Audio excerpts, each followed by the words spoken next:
Hello and welcome to the Sports Lounge. I'm Nathan Stack and thank you for joining us. Here are some of the things we'll be discussing in this week's show. We'll be talking about the Super Bowl and giving a complete recap, including the commercials and game-changing plays. Travis and Drew will be discussing SDSU basketball and other athletics. And we will also have game time. And Blake will be talking about the Senior Bowl. And we'll also be talking about the NFL and the new CBA, which is expiring at the beginning of March. And welcome everyone to the Sports Lounge. I'm Nathan Stack, and along with Travis Kriens, Blake Day, and Charlie Hildebrand, Drew Amon will be joining us shortly.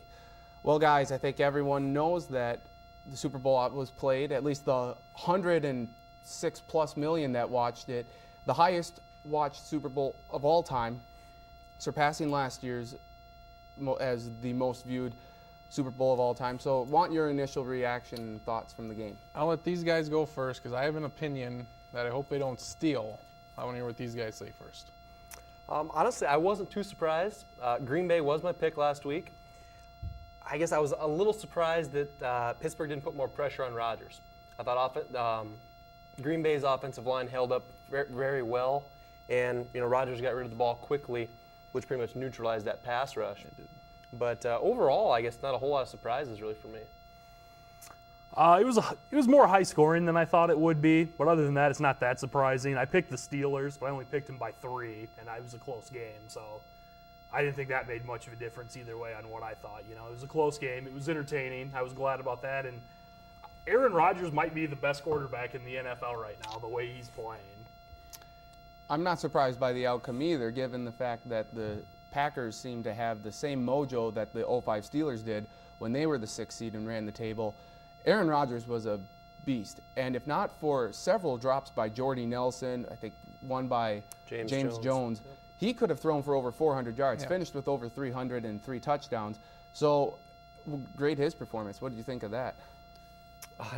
Can you give him anything but an A+? Yeah. I mean, James Jones's drop, that would have been a touchdown.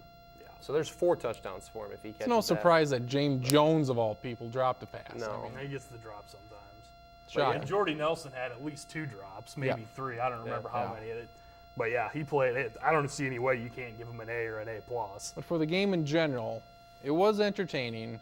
The outcome was in doubt in the second half, even though Green Bay had that large lead. But it was not a very well played game at all, with the turnovers from Pittsburgh and the drop passes from Green Bay. So it was not a crisp game. They both looked a little out of sync to me. Well, and you said you had an opinion that you hope they wouldn't steal. And Share they did that not. with us. And that was that. It was not a very well played game. It was entertaining, but as far as the 2 best teams, it was not as good of a game as you could expect from these 2. There's too many turnovers on Pittsburgh's part, and luckily for Green Bay, they had those turnovers because their receivers were not helping Rodgers whatsoever. I completely agree, actually. I mean, Roethlisberger didn't look crisp the whole night. He just looked off the whole night. Yeah, his stats were still ended up, 25 of 40, 250 yards or so. But, I mean, he missed quite a few passes, sailed them high. He had Mike Wallace for would have been a touchdown. Yes. He sailed that. I mean, just didn't really look in rhythm. He had that possible knee injury early on to that effect that I don't know. How many of you thought of Jay Cutler exactly when he reached for the knee? Because that's what I thought of. Didn't pop through. I think you're the only one on that one.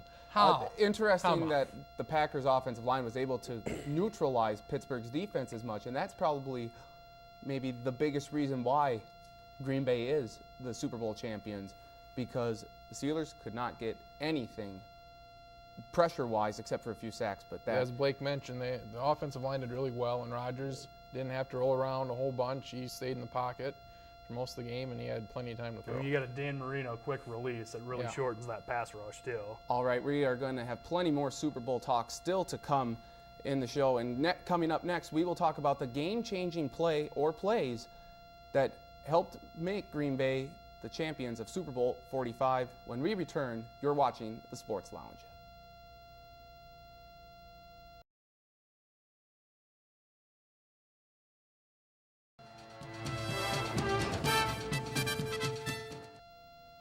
And welcome back to the Sports Lounge. I'm Nathan Stack, and continuing our Super Bowl recap here on the show today. And we're going to talk about now some of the game-changing plays that helped Green Bay become Super Bowl champions. And I'm sure we all are maybe thinking of one of the same plays or maybe a few different ones, because there were several in this game that changed the course of momentum for each Pittsburgh and Green Bay. Was there one in particular, though, that you thought of, Travis? I'll go with two for me, one on each, or both on Pittsburgh's side. The fumble with Mendenhall in the second half. I agree. That's the biggest one of the game for me. Game changer. And then the overthrow of Mike Wallace. Those two plays, one would have led to a touchdown. And those were the two biggest plays for me in the game. Yeah, I would agree with the fumble because that was caused by, Matthews had a great hit, put his helmet, pretty much right on the ball and jarred But that Mendenhall's loose. got to be able to maintain possession. He It looked like hasn't he fumbled all almost year, really. gave up on that. He's got to wrap that up better, right? I don't know if he had much of a chance to secure the ball in the first place. Well, because they had, was that the bad He was in the snap? backfield. Was that the bad snap? No, that I was think that was a not the different bad play. snap. no. But the first play of the fourth quarter, and the Steelers were driving because they had all the momentum at that They point did. in the game. They had closed the gap to 4, and they were going down, about ready to score a touchdown. Because another one of the bigger plays in the game was Charles Woodson leaving in the second quarter and with a broken collarbone, and that's when you really saw Pittsburgh start to open up the game. I thought that was one of the changing plays in the first half, at least, but I thought Mendenhall's was the biggest. Just to be, those are all better answers than mine, but just to be different, I'm going to go with the first Pittsburgh punt of the game that the Packers muffed but happened to recover at about their own 25-yard line, where if they don't, could have been a completely different game. The guy whole way it slid worked instead of out. dove onto the ball. If he dives onto the ball, I think he recovers it, but instead he slid, and as is, the Packers were able to keep the ball and not give Pittsburgh a short field. Any other plays that you thought really stood out? Actually, I thought that first interception by Nick Collins that he took That was back. big, yeah. Well, because it put them up early, and it kind of forced, Pittsburgh, they didn't really run the ball a whole lot. They were down about the whole game, so they ran with effectiveness, but they didn't run that much. They were throwing a lot. Being down early, does that, Well, yeah, that changes their game plan, of course, but when Green Bay, it seemed like Green Bay, they did not run the ball at all because they couldn't, for one, because of the Steelers' defense. And, they were ahead, this entire game, and it looked like they were the team that was behind by 2 touchdowns the whole time. The way they just did not run the ball at all. Yeah, they ran it, like 3 times the entire second half after leading the entire second half. It was you couldn't only running 11 times the whole game. You couldn't convince me a team could win the Super Bowl only running 11 times. But And then I said last week I would be shocked if James Starks had 50 yards.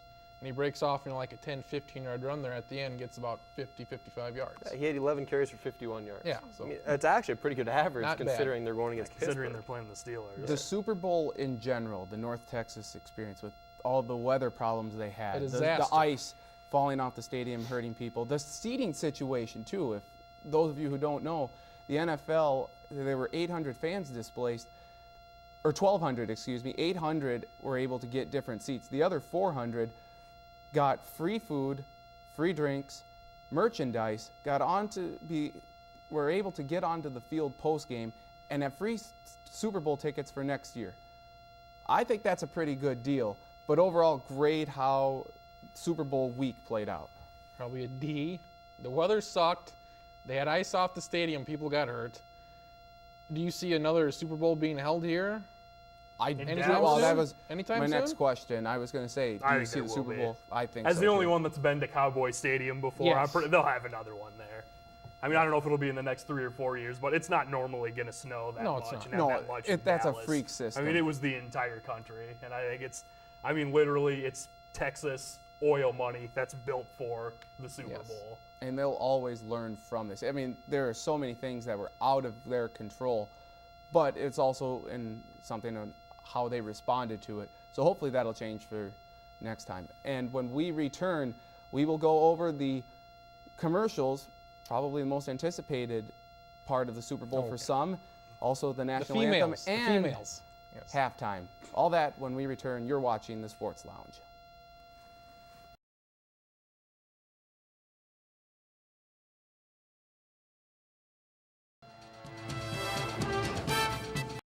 All right, and welcome back to the Sports Lounge.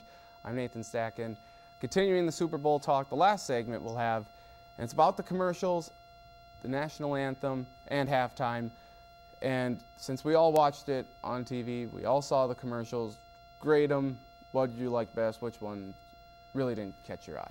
Doritos, they stepped up. They were pretty good, pretty solid. I don't know. They had the beer commercials. There were a couple good ones, a couple duds. Any ones really stick out to you though, or was Cowboys and Aliens. Who the hell doesn't want to see that? Honestly, it's like that. It's like the okay. matchup. James Bond and Indiana Jones in Yes, it. like the '70s Steelers could play like the 2000 Patriots. It's that dream matchup, you know. Okay. Cowboys and Aliens. Awesome. Honestly, I'm not a huge fan of watching all the commercials. I mean, it's overblown to me. I'm there to watch the game. We'll let Charlie see what he's got. I'll stick to the halftime critique and All right. Leave the Fair enough. A tease here. Leave the halftime critique to game time. Okay. All right. A little We'll tease. tease I that have there. a question of halftime. All right, we can do that. Personally, I mean, I don't know. I guess I haven't liked the commercials a whole lot the past few years. I think a lot of it is just, we're getting older now. We're a little slightly more sophisticated in humor. We've seen a lot of these things before. We have most beards of them. now, so I mean, I didn't think there were that Look at many you. really bad ones, but for the most part, they didn't do much for me. I guess I kind of liked the little kid that was Darth Vader, and the dad Yeah. started the car. I think that So little was kinda smirk on his funny. face, that but was good. I didn't pay that much attention to the I thought the commercials. Chimps one was the best out of them all, where the guy is in his car and then can't get out because Chimp's carpooling, lock him in on one side, and the other chimp who's not looking where he's going crashes into the Because other that's side. a real life situation. That happens to us. Chimps. Those damn dirty apes can't drive. Yes. Okay. But overall, did you think the batch of commercials this year was worse than in previous years? I would say yeah, they were. Okay. Because there's not one that really sticks out. I think they're Like- about on par over the last 3 or 4 years. I just don't think they've been great. But Not- maybe it's just that we've seen all Not these to the before, gold and I bar don't know. level, though, that we are Like the Betty accustomed White to. one. Last year. That was good. the one last year. Yeah. Yeah, absolutely. Snickers didn't do very good this year with that. How about the national anthem? Christina Aguilera forgetting the lyrics to the national anthem, or one part anyway, the Ramparts we watched. Yeah, If you want to go talk about that. That is just, I really it was didn't bad. notice until they said something after the game because I mean, I thought it sounded a little bit different. Didn't actually put it together that she forgot part. You would have thought how long it took her that she sang it twice. yes. I mean, it took forever. And then the fact that she left part of it out, I mean, I don't. Well, some of the people that do the prop bets ended up paying. They Oh. ended up pushing. They ended up paying for the over and paid for the under. There were several casinos or whatnot that paid that. So she really messed up a lot of money for some people. But aside from that, maybe she's just not national anthem material. I would put her within the Roseanne. Oh, hell, that was well, it was. Well, it I was guess I bad. shouldn't comment. I mean, I'm patriotic and I love America, but I actually took a bathroom break during the national anthem, so I didn't see it. Either way, it was not what we're. And I think there was a shot of Mike McCarthy, and he looked a little perplexed when she did that. So I don't know. Maybe it was just. Maybe he had to go to the bathroom. Maybe it before was the game. ill-timed. I don't know. But hopefully the national anthem will be better next year. Maybe someone will have cue cards for the Hey. singer. Hey, It's always a thought. I know the late-night TV talk shows do that. We don't have cue cards here on the Sports Lounge. And when No. we return, Travis and Drew will be discussing SDSU basketball and all the latest happenings in the athletic world here at SDSU. You are watching the Sports Lounge.